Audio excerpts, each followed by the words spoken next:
working on that. I will open up to the final, the night before the final. Okay, anything that you want me to. Does that make sense?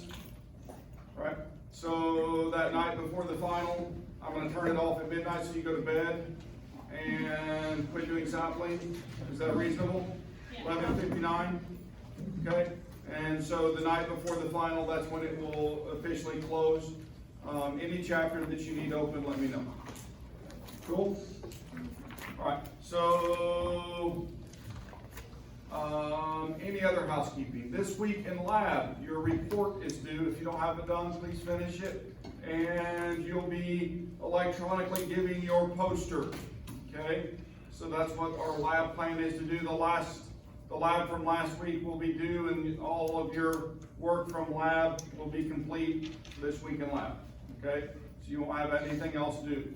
It'll just be studying for the last test and final, okay? There'll be a test/quiz on Friday over the content that we've covered through Wednesday, okay? And then the following week there'll be a final, and it is comprehensive from CHE1 and CHE2, okay? Yeah, so it's your general chemistry knowledge. So it covers 13 topics or something on that line from the American Chemical Society. It is all multiple choice. There is no penalty for guessing, and so we'll talk about that when we start that. Just to let you know that you can't have a programmable calculator on it. You can't have your phones, those types of things, computers. We'll take that on paper with the fill in the dots thing. Okay, cool? Scantron, I think is what they call that, right? So if we don't have the scanner, here's the scanner. Would anybody like 5 bonus points on the last test? Okay, evaluations close Friday. If we get 95% participation, right, on evaluations, then I will give 5 points to everyone. Fair enough? Okay. What I always say what I would like, because you can also talk about me being repetitive. But one thing you like, one thing you dislike. Exactly. All right. Be constructive. Tell me how I can do it better. I really read those and I really take those to heart. Okay. So you can improve it. You can change the course. All right. Just to let you know that. All right. If I see something that would be helpful. Okay. And sometimes even things that I don't think will be helpful, I try. Does that make sense? Yeah. So my courses have changed much over the years. What we're doing right now, the housekeeping, as I call it, is a result of a student comment. So why don't you just start class every day and tell us what we're doing and where we're at and all of those things. And so now I do that. Does it work for you guys? Yeah, it's nice. I like it too because it reminds me. Right? Anything else? Anything else? You guys got anything for me? Questions, comments? What How many points will the quiz on Friday be worth? It'll be like it'll go in the test category. It will probably be somewhere around 30 questions. Yeah, 25 to 30, something like that. About like our normal tests. Does that make sense? Yeah. Can I throw a radioactivity question on there too from lab? Yeah, maybe some particles, those types of things. Right? Just to get you practice there a little bit too. What chapter? Go ahead. What chapters will be over? What did we end our last test on? That's what I'll go look at. My memory kind of fails me. Was it 15? Yeah. We finished 15, so it'll be 16, 17, 18, and 19. All right. I won't cover anything that we didn't talk about in lab. Fair? Okay.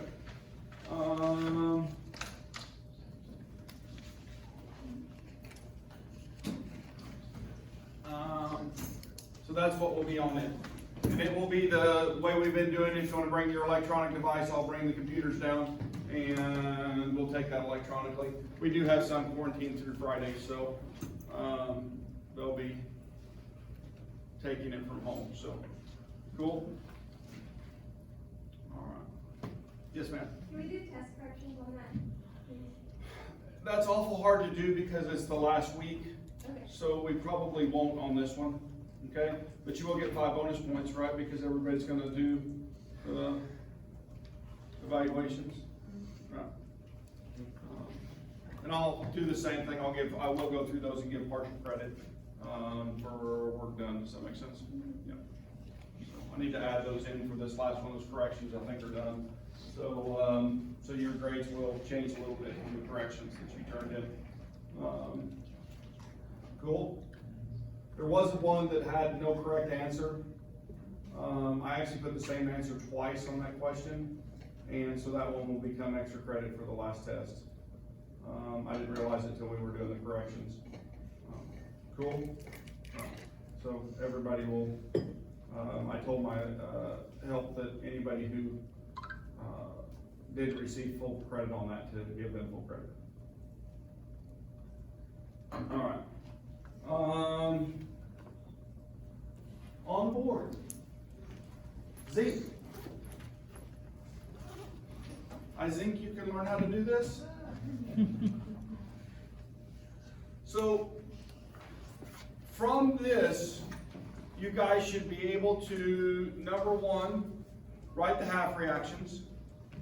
Number two, you should be able to draw a galvanic cell, right?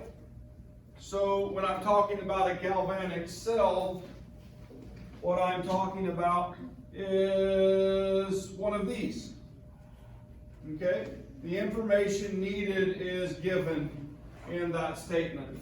Now, they can become quite complex, and I'm only going to give you guys a basic one. The test, if I ask you to identify that, I'll give you something along the lines of this. But when you get into multiple reactions and those types of things, these are kind of fun, and we'll work on these in quantitative analysis, okay? So we'll come back to this when I do electrochemistry in there. And so anyway, but if I'm looking at the anode reaction, right, then I'm starting with zinc what? Solid, all right? So I'm going to do a half reaction. I want you guys to do it with me, right? And so I've got zinc solid, right? And what does zinc solid go to? Zinc 2 plus, right? And if it goes to zinc 2 plus, what else should be present? Plus 2 electrons, all right. So there's one half reaction, okay? Now, I've got another half reaction. What's the other half reaction? It's occurring at the cathode. Copper. And is it copper solid or copper ion? Ion 2 plus. And so we're just reading it up there, right, in order. Copper 2 plus plus 2 electrons yields copper solid, right? And so those are my two half reactions. And so then I can add those together. Wait a minute, I should ask another question. What's the spectator ion? It's sulfate. Sulfate, right? And so if I'm looking at this and I can add those together, and so I've got zinc solid plus Cu2 plus going to zinc 2 plus plus Cus, right? Now, so I can also draw the cell with this, can't I?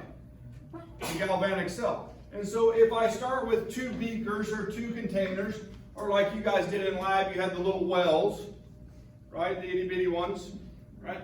But if I make 2 beakers and I put a solution in each of those, what's the solution in this one?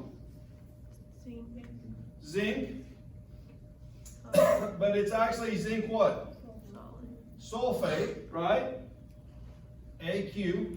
And then I'm going to put an electrode in here. And what's my electrode going to be made out of? Zinc metal, right? And so then I'm going to go over here. What solution am I putting in here? Copper sulfate, aqueous. And then I'm gonna put an electrode in here, and what am I gonna make it out of? Copper. And then I'm gonna connect those. I'm gonna put a voltmeter in this, okay? And it's gonna go there. Now, there's something else. What else am I missing? Salt bridge. All right, and so what would you like to put on the inside of your salt bridge? We can use different things. Potassium chloride. Potassium chloride. So that's a common salt to use, KCl, all right? Aqueous. And so we can start labeling things.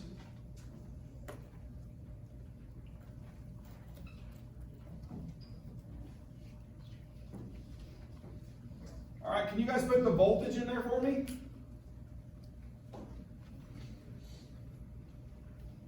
If we're at standard state conditions, how would I do that? I need a table, don't I? So let's go look at zinc and copper, see if we can't get that also.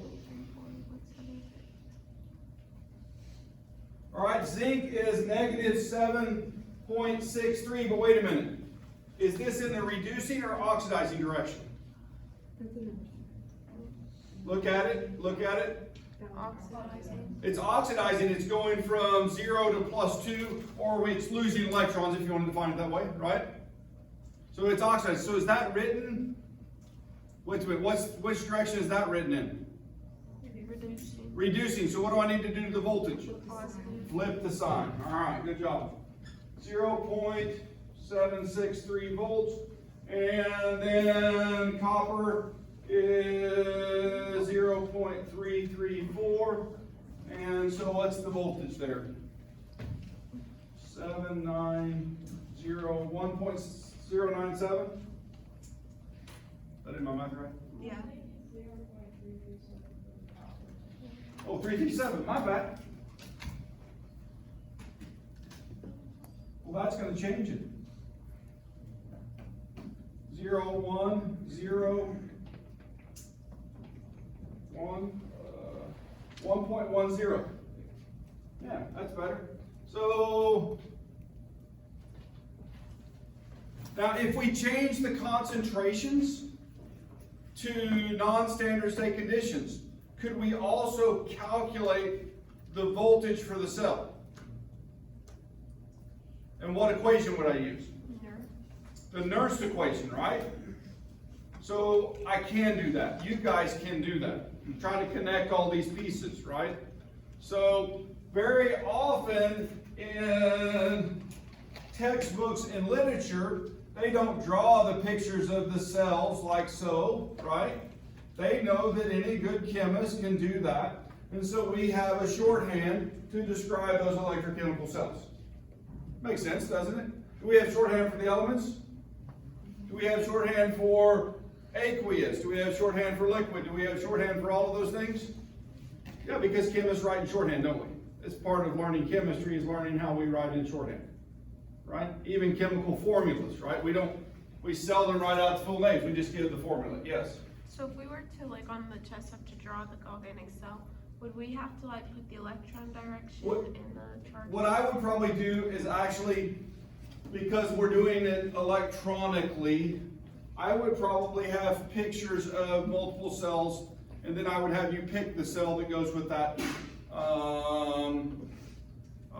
shorthand. Or I might have you identify the half reactions, or I might have you give me the full reaction, right? So those types of things. Does that make sense? Yeah. Yeah. So that you can show me that you can read that. Cool? Yeah. Or I might do like, what are all the pieces of the galvanic cell that would be present?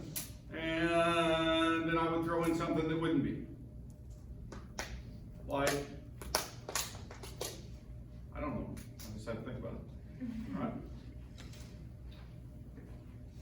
I don't have any electronic questions for this chapter yet, so I have to write. I don't know what. Cool? All right.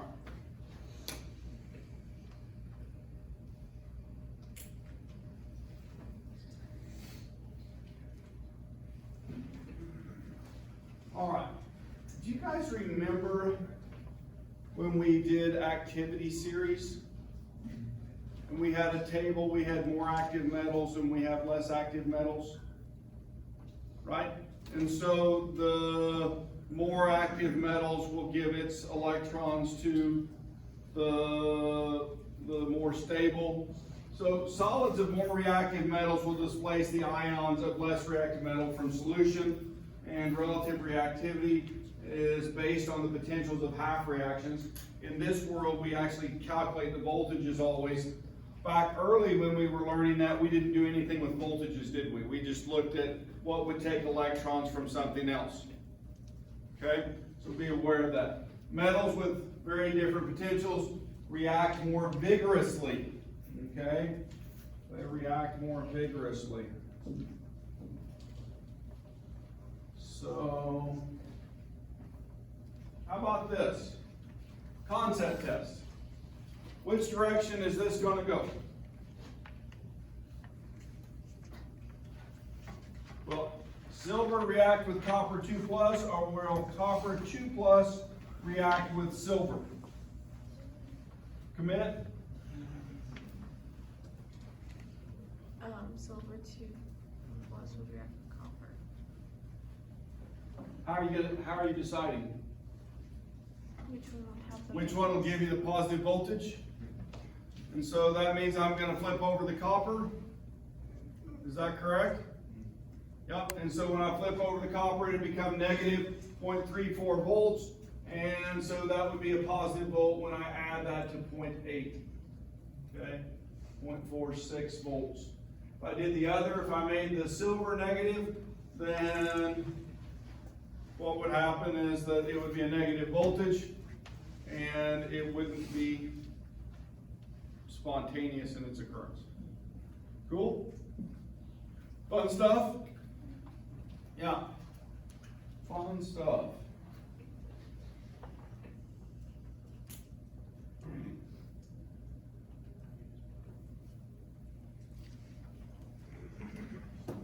So, Gibbs free energy, right? Wait a minute, what does a negative Gibbs energy mean? This is maybe confusing. When we're talking about Gibbs energy and Gibbs energy was negative, what did it mean? It's spontaneous. So when I have an electrochemical cell that is positive, right? When I have an electrochemical cell and it is positive in voltage, can you predict the sign on delta G? negative. It's going to be negative. Okay, you guys catch that? Because in spontaneous processes, then delta G will be negative. So N is the number of electrons changed, Faraday's constant, and then E is the cell potential. And so if I have a cell potential that is positive, and the number of electrons is positive, Faraday's is positive, and so when I have a positive number, then it makes a negative delta G based on that equation. You guys catch that? If I have a negative sign for the cell potential, then a negative times a negative is a positive. Cool? So we can calculate delta G directly from that cell potential. That's kind of nice, isn't it? Isn't that a nice equation? Pretty straightforward, easy to use. Yeah. So, all right. Whole bunch of examples here coming up. Is a battery a galvanic cell, or is a galvanic cell a battery? Yes. All right, so battery is a device that converts electrochemical energy into electricity, and there are two types that we're going to talk about. Non-reversible, non-rechargeable cells, and then what's the other one? Rechargeable cells, right? So, secondary cells, they're reversible electrochemical reactions. Can you guys give examples of each? Your disposable alkaline batteries, where would they fit? Primary, right? And then your car battery. Secondary cell phone battery. Secondary, right? NiCad. You guys remember the nickel cadmiums? They were before the lithiums. All right, you guys don't know how much better your lives are than mine was. All right, yeah. The nickel cadmiums actually have memory. You guys ever heard of memory in batteries? If you charge them for short periods of time regularly, then they would discharge in a very short period of time. If you run them all the way down and then recharge them for a full period, then they would hold much longer charges. The other thing, you could overcharge them because electronics weren't nearly as good and they wouldn't shut the charger off automatically, right? And you know what happened when you overcharge?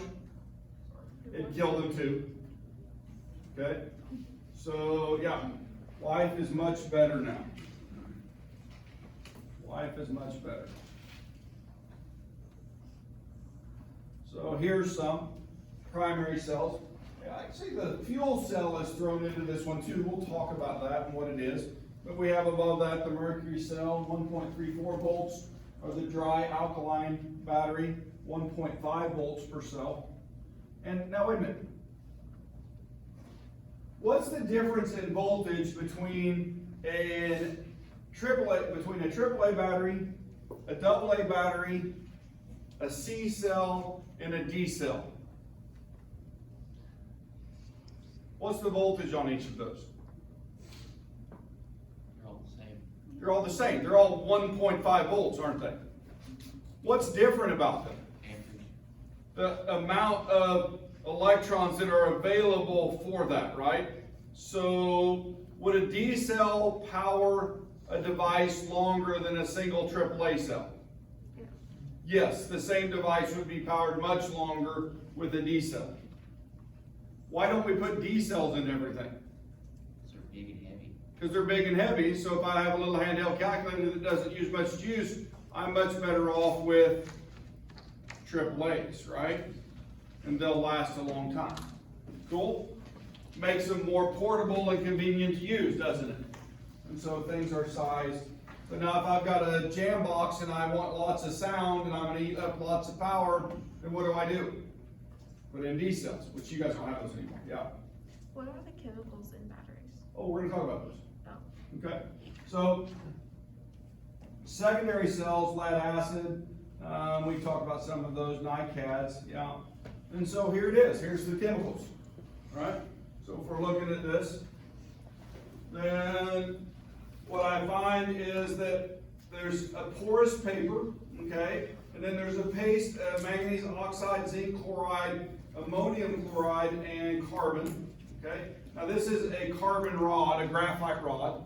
That's the electrode, okay, and it comes up, it makes contact. That's the positive terminal, okay, and then on the can itself, there's a zinc layer on the outside of that. And then there's a protective layer.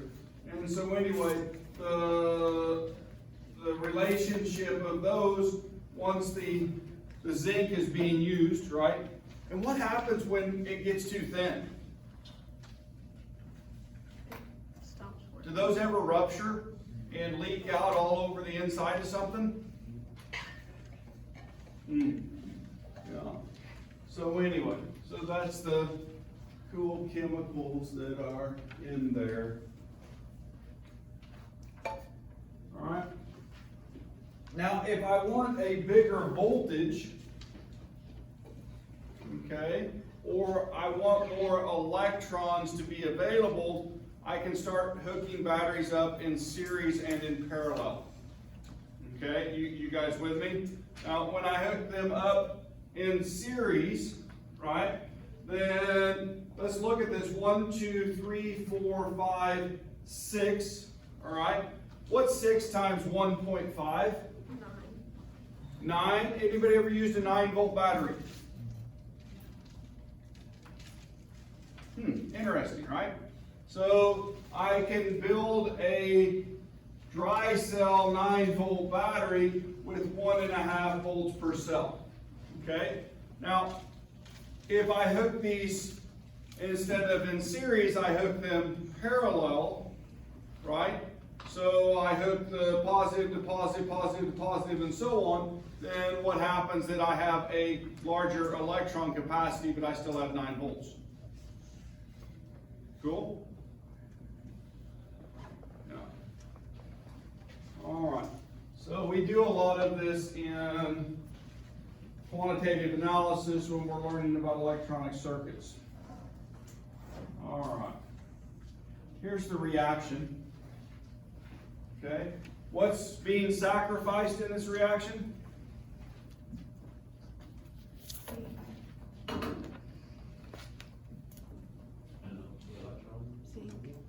The zinc, right? So the zinc's giving up its electrons, right? And it's giving those up to what? The Ammonium. the middle. This loses a hydrogen, right?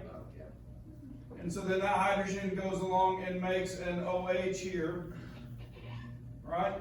So OH is -1, this is -2. So that's a total of -3. This is a total of -4. What's changing oxidation states? The manganese. Yes. Yeah.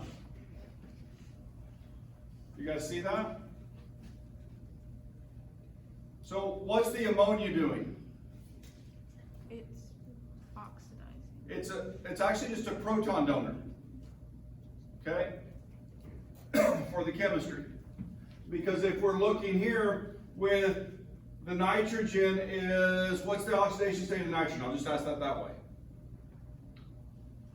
The perceived oxidation state. Because those are covalent bonds, it's not oxidizing in that way. What's the perceived oxidation state of the nitrogen? What's each hydrogen? +1. How many are there?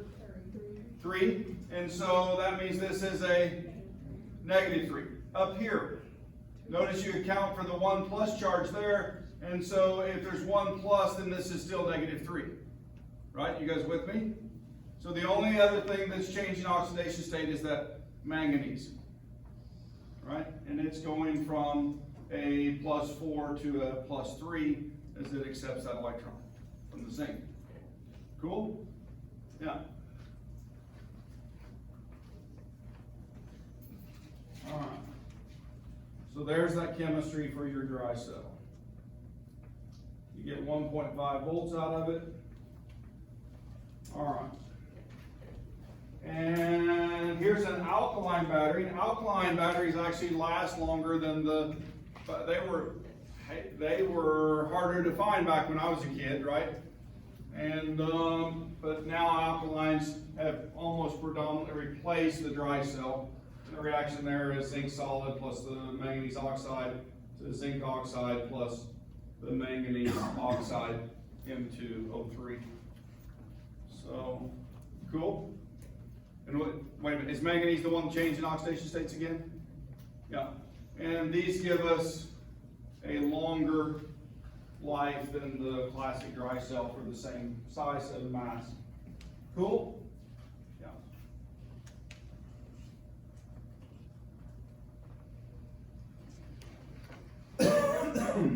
Sorry.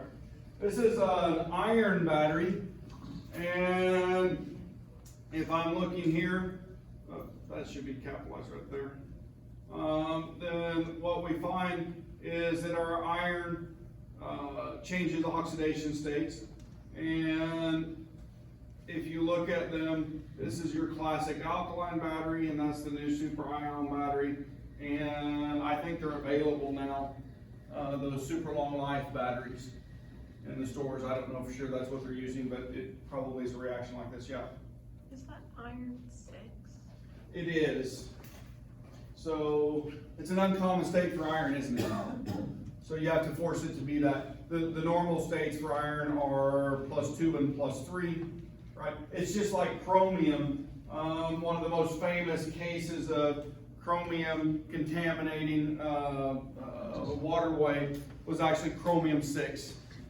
But that's a really unusual oxidation state for it. But it can be that, and it can be stable as that. And so it works nicely for batteries.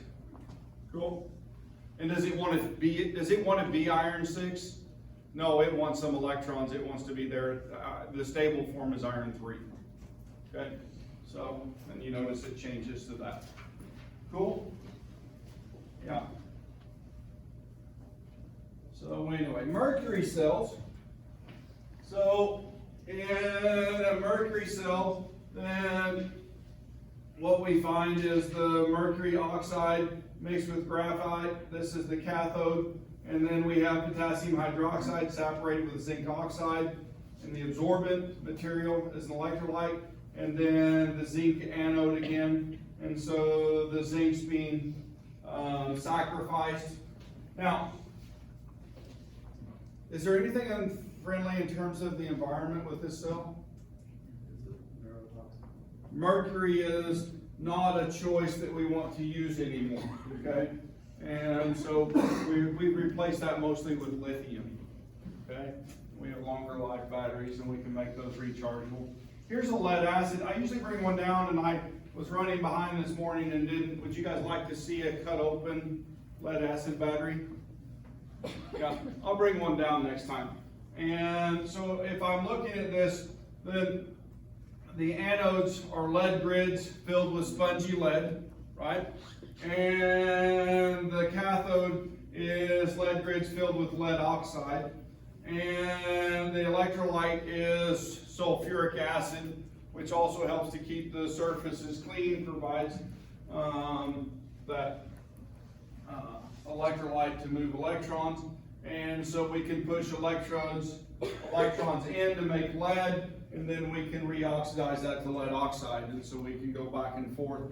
And this is the predominant battery found in cars. I have a bass boat which does not have lead batteries running my trolling motor nor starting battery.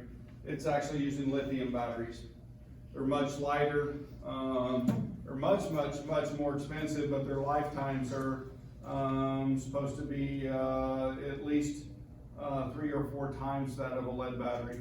So we'll see, right? For a trolling motor, I used to be able to run down a trolling motor in a 12-hour day like I fished on Saturday, and I can't do that anymore. Does that make sense? Yeah. What kind of batteries do like the new hybrid cars use? I believe they're all lithium. The electric cars, yeah, they can charge those. I'm not sure the chemistry. I'd have to go look at that. But they can accept. They built batteries which can accept a much faster load and discharge, so that they can power the car to move it. And that's even improving more and more. I mean, there's some companies out there, GM, Tesla, Ford, and some of the other foreign automakers that are now making those where they'll run electric, which wasn't possible. It was, but it didn't work as well 20 years ago. Literally, have you guys seen the GM has claimed that by 2030 they're going to be completely electric? All their production models will be driven by electric motors. That's crazy, isn't it? I had an idea, we were talking about it in my environmental chemistry class. One of the problems with electric is that to recharge them takes hours, right? To get a full charge. You have quick charge stations, so we can get it down to 30 minutes for at least a charge to get somewhere. But 30 minutes is still a long time, isn't it? What if we, in terms of infrastructure, started putting in, especially like on long stretch highways, charge lanes? And you would pull in, put up your electrodes, and they'd run on wires overhead, or you'd have tracks that you would drop electrodes down in, and when you're on the track, your car would auto drive itself, and so you could get into Kansas and you could pull out for a 20-mile charge and then pull back into traffic and go where you need to go. Would that be possible? In some areas. Huh? In some areas. In some areas, it definitely would. I mean, but even in cities, you could do that, but it wouldn't be as necessary, right? Because in town, if you were just an in-town driver, then you would be able to charge overnight, right? The problem is that they work great. Electric cars work great for that, right? For that local driving and charging and those types of things. But when you start traveling, then they're an inconvenience because you have to stop and take such large breaks. Right, you with me? And so that's a problem in infrastructure we need to overcome. The other option would be to make universal battery packs for all of these cars. And you pull into the station and you push a button and your battery drops down, they roll it out, and they roll another one up, you lift it up, it clicks into place, and you drive off. That's a possibility, isn't it? So I think that if we're going to go all electric, we need to be thinking about these kinds of things, right? What can we do to the infrastructure to make that work? And you guys are as bright as anyone else working in the industry, right? Some of you could be the solution to that problem.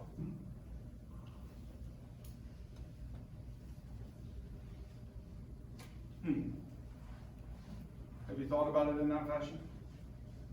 If we're going to go to that, wouldn't it be good to prepare yourself for that type of industry? Yeah. Batteries. Wait a minute, I thought a car battery was 12 volts.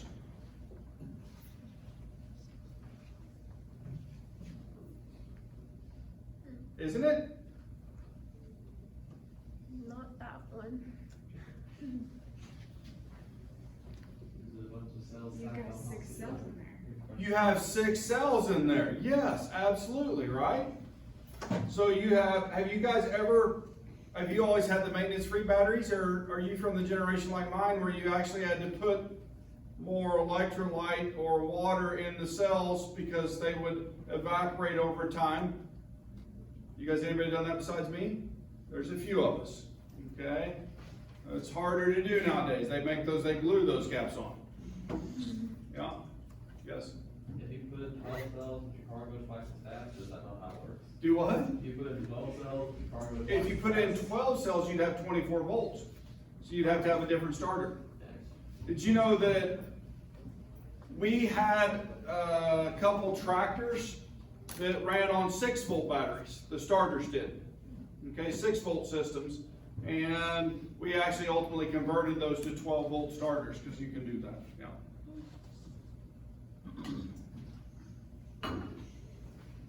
Yeah.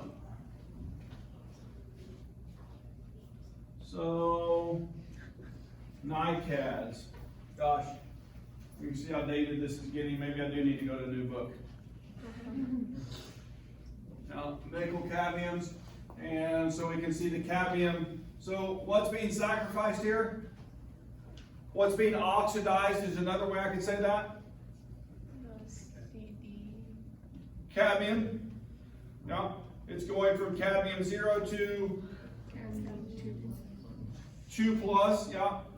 And the nickel's going from nickel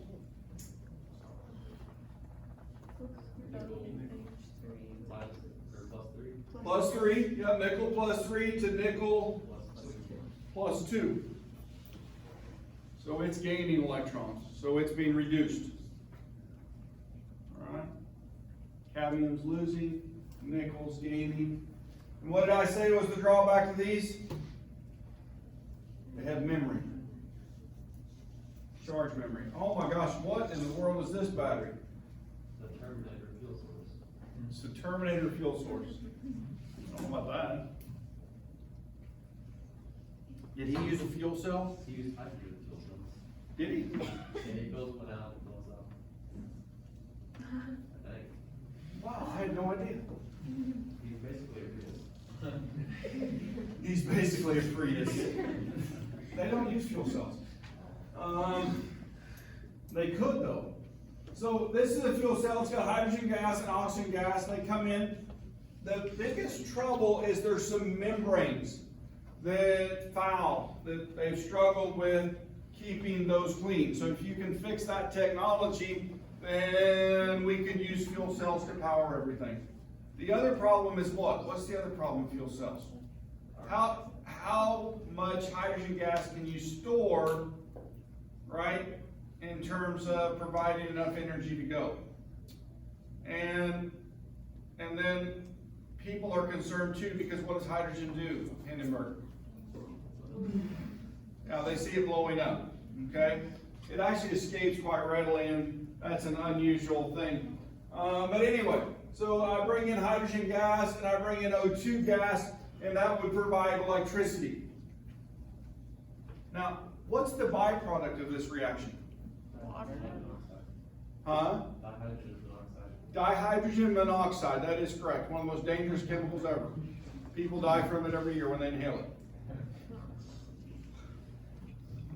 Drowning. Right? Water, dihydrogen monoxide. Yeah. Yeah. So, this is a true possibility, and these are available, okay? There are people that are using fuel cells to power things, yes. So is monoxide poisoning from the last oxygen that's not used in it making it? Carbon monoxide poisoning? Like, yeah, is that where that oxygen goes? Or? So, carbon monoxide is toxic to you and I because when we inhale it, it irreversibly bonds to our hemoglobin. And so, if I'm exposed to enough carbon monoxide, then I can no longer get oxygen into my body. Okay? Now, dihydrogen monoxide, water, does not do that. Okay? It does not irreversibly bond with my hemoglobin. When you die from that, you only drown. And that's the liquid form, not the gas form that would be made in this. So that was a joke. Yeah. It was very, hopefully delivered very dry and it was kind of humorous. Yeah. So, here's just another picture of that, and it's showing the migration of the hydroxide to the electrode when the hydrogen gas comes in to make water, and the O2 provides those when it comes in to make the OH. So the oxygen comes in and makes 4 hydroxides, and the hydrogen consumes those to make water, and so we get a 4 electron transfer in that at 1.3 volts, I think. Doesn't say that on the slide, somewhere around there. 1.23 volts. Okay. So anyway, so a nice way to power things. I believe that it would be possible if we can figure out good ways to make hydrogen. What's the current best supply of hydrogen gas right now? Anybody know? Water. The petroleum industry is where it comes from. And so, in some of the chemistry they do, we can capture hydrogen. And so it doesn't take us away from the petroleum-based things. Water would be the best choice if we can figure out a way to make it from liquid water or gaseous water and then convert it back into water when we get done with it. And that would be a very nice way to do it. We would have to do it, in my mind, with green energy. And so you could make hydrogen gas, store large volumes of it. Could we use it to do other things like heating our homes through direct combustion? And make our stoves work and those types of things? And the answer is yes. One of the problems is it's so small it leaks readily. And so in terms of transport lines and stuff like that, junctions and those types of things, we would have to make in such a way that it wouldn't leak. Does that make sense? Yeah. But it would be very possible to do that.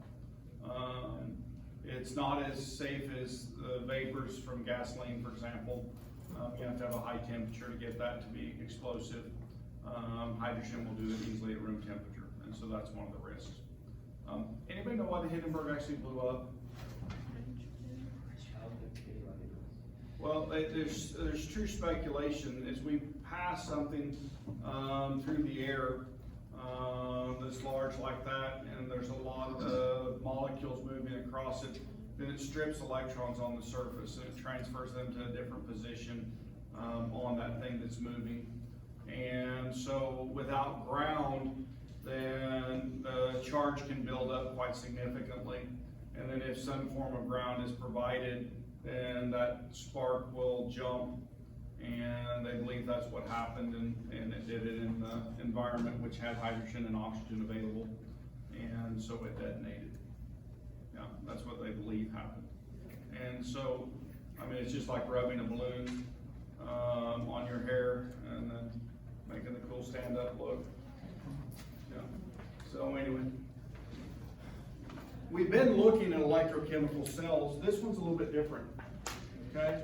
This one's a little bit different. This is a sensor that's using electrochemistry. And so if there's oxygen present in the exhaust gas, right, which means that we are not completing our combustion, then this device will provide an electrical signal, a potential, and so when that mix changes, then the potential changes, and it sets off an alarm, right? Anybody ever have their check engine light come on? Most often, you guys realize one of these sensors has gone bad. That's the most common check engine light malady to happen. Are these sensors important in keeping your car running efficiently? They really do help. Okay, I know, that's all that. Straight lights all the way. Cut those off. As I was once told by a mechanic, this was way back when they first started putting check engine lights on. He said, I told him my check engine light was on and was trying to figure out what it was. And he says, you know how to fix that, don't you? And I said, no. He said, take an ice pick, and if you just shove it, there's just a thin layer there, you can break that bulb. Is that a good choice? Did you break it? I did, actually.